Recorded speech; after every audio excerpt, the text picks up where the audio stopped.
It's 909 day. Roland TR-909. It's 909 day, bro. Happy 909 day to you. I bet you're wondering, O.T.G, why aren't you making a beat today? Why are we looking at the Roland website on 909 day? Shouldn't you be making a beat utilizing the 909 kit? I probably should be, and I did.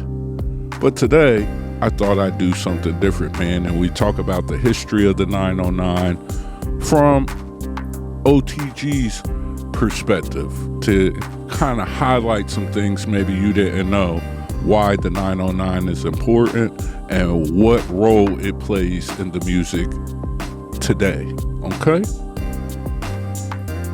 So what's going on, guys? It's your brother O.T.G. Charles Paris, the O.T.G's for Overtime Grind. Hardly seen, but I'm always around. And today we are perusing. You didn't even know I was going to use that word, did you? You didn't know I was going to do it.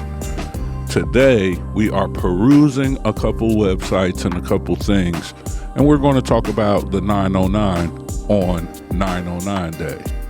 And I do have a free 909 kit that you could get down in the description. I have an 808 kit that I just dropped. You could get that for $8.08. But we're not talking about the 808 today, even though it is tied to the 909. I bet you didn't know that. Well, let's dig into it. So right now I'm on the Roland site, and let's dig into what they say about the 909 day and then TR-909. Within the realms of house and techno, it's almost certain that the Roland TR-909 has powered more tracks and live performances than any other drum machine. 909 Day, September 9th, is for everyone who loves dance music. Whether you're at an open-air festival, an underground club, or in the depths of the studio, cooking up the sounds of tomorrow, you already know the 909 sound. You do. You really do. Today we're going to get into it. So here's this guy. I think he was performing at 909 Day. Let's see. Looks like he's performing on a 909. We don't want to get in trouble by playing any of the sounds, you know. YouTube's a little crazy. But we see that right there. That's pretty crazy. Okay. A man, a 909, and a cast of 1,000. It takes a very special machine to keep a crowd of people moving at the end of a festival. The origin, 1983, Japan. In the early 80s, dance music as we know it didn't exist. Of course, there had been disco and some up-tempo soul records would definitely get you moving, but the lights out, heads down vibe of house and techno was nowhere to be seen or heard. This was especially true in Osaka, Japan, where a team of engineers at Roland Corporation began working on the successor to the TR-808, unaware of the impact it would have on electronic music and culture. TR-808, the sequel. In 1982, when Roland stopped producing the TR-808, the industry was changing fast. The TR-808 had been in development from 1978, so with the replacement on the horizon, there was much to consider. Lessons had also been learned on what people liked and disliked about drum machines on the market. And since engineers always want to try new things, the key question was, what shall we do differently? Analog and digital. For the TR-909, Roland was still pursuing the idea of an analog drum synthesizer, rather than a machine that played back digital samples of real drums. The analog approach gave the user extensive control over the sound. For example, you could detune the kick drum or toms for some very creative results. But it was decided that the hi-hats and cymbals of the TR-909 should be digital recordings of their acoustic counterparts, as the engineers felt a more realistic sound would help the TR-909 feel like a substantial upgrade compared to the all-analog TR-808. The TR-909 sound, combining punchy analog drums with crisp, sharply defined hi-hats and cymbals, yielded a potent collection of sounds. On their own, they didn't really fit into the genres of the day. For example, the kick drum and toms sounded too powerful to come from an acoustic kit, and yet, as the TR-909 seemed to blend really well into a mix, and as producers explored new sonic territories, the TR-909 would be slowly incorporated into the emerging blueprints for house and techno. The MIDI connection. The TR-909 was Roland's first drum machine to feature MIDI, which back in 1983 was a new technical standard that allowed electronic instruments to talk to each other. By using MIDI-equipped gear, people could build small studios, typically comprising a drum machine, sampler, and effects processor, a DIY ethos that would cause a shift in power from record companies to the people making the music. Just a few years later, many classic house and techno records would emerge from these relatively sparse setups, often with a TR-909 at the center. The sequencer. One of the key upgrades of the TR-909 was the sequencer, which allowed patterns to be created using the 10 built-in drum sounds. The TR-909 sequencer had features like flam and shuffle to make pattern playback feel a bit more human and less machine-like. Critically, the TR-909 could make patterns swing, and combined with its ability to drive other MIDI-equipped gear like samplers, it was often found at the heart of early electronic music studios, providing the timing and drums for the entire track being produced.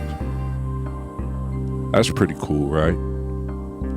It's good information to know. Like, a lot of the stuff that we have probably came proprietary from Roland. Let me know in the comments what you learned new.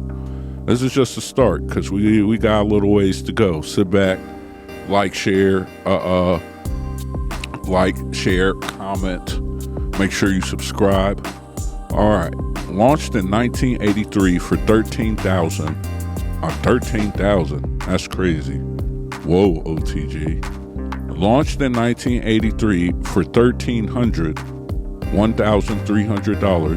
the Roland TR-909 was only produced for a year, just 1 year, with just 10,000 units made. Even though it offered an array of improvements over the TR-808, including MIDI connectivity, a powerful sequencer, external storage, and superior sound quality, it had a shorter life than its predecessor.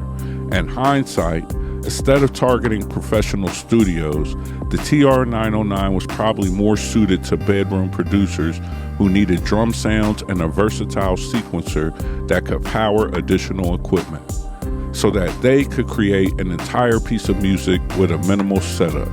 And that's exactly what happened once the TR-909 appeared in secondhand shops, acquired by people with some rather interesting ideas about where music was headed.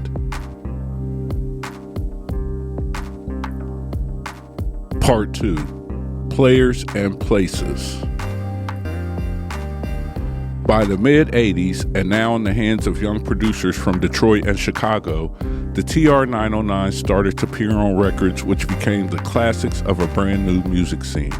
These groundbreaking productions encoded the TR-909's sonic DNA into early house and techno, acting as a signpost to future generations of producers who would eagerly seek out the machine that gave dance music its kick. And as electronic music exploded, the shockwave expanded far beyond the places where it was originally made. London, Manchester, and Berlin all became epicenters for a powerful and thriving youth culture that still exists today. Now, this is where I want to detour, because while I'm cool with how things are shown from this perspective, there are people in the community and the culture, and this is probably where some of you guys might check out, but there are people in the culture that often get overlooked. So I want to introduce to you guys, for some who might not know, but this is Frankie Knuckles.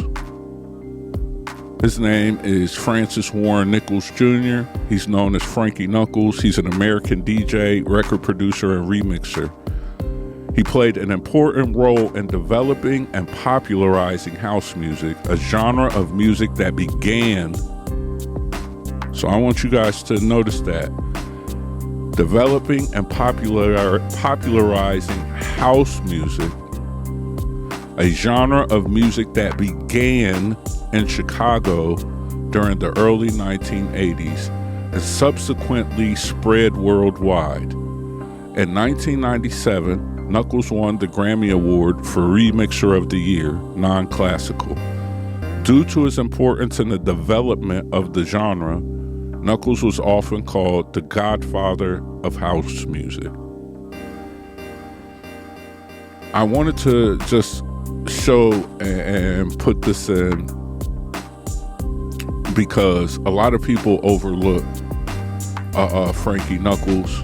A lot of people overlook the starts of dance music, and house music specifically, not dance, house music specifically, and the role that it played in a lot of the music that you hear today. We hear that the TR-808, that was the first machine, and then it became the predecessor. The 909 was the predecessor, right? The funny thing is, both of those machines, which became the backbone of house music and rap, are machines that, people overlook, and they said that they didn't succeed. So it really became about guys finding these drum machines in secondhand markets, and buying them from pawn shops, And the reason why I think this is important is because let's look into this.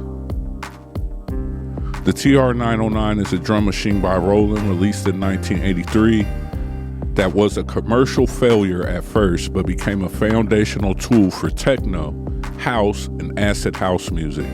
As a hybrid, it became analog synthesis for kick drums and digital samples for hi-hats and cymbals.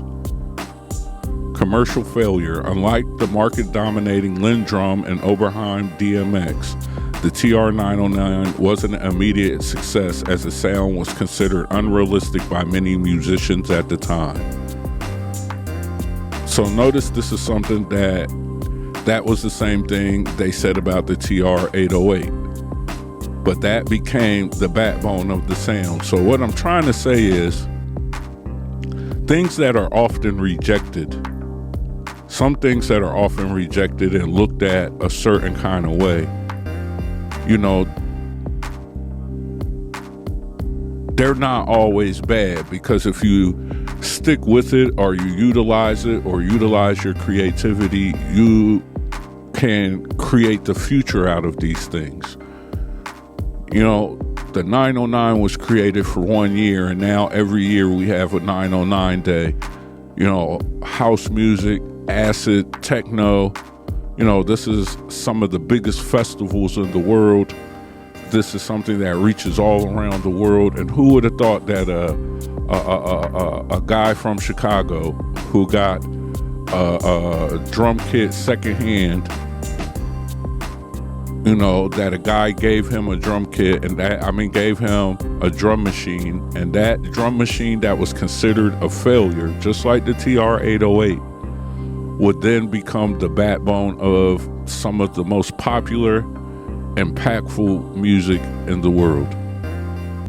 So on this TR-909 day, when you sit down in front of your drum machine and you feel like maybe what you're doing isn't great, when you feel like maybe you've invested all that you can and think that you're forward thinking, When you sit and look at some of the things you might feel like might be a failure, think about the 909, think about the 808, think about how once a seed is planted and something is created, you never know how long it takes it to grow. And you could be that seed, bro.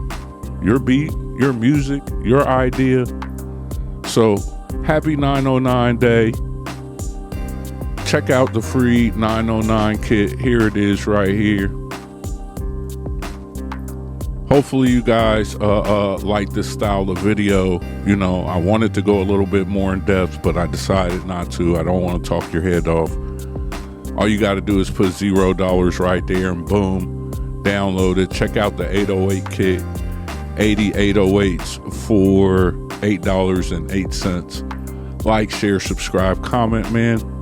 And let me know how you feel about the TR-909. You can go on Roland's website and you can get a VST version of the TR-909. Here it is right here. You know, it's funny how the story goes together, the 808 and the 909. And for me, I feel like, you know,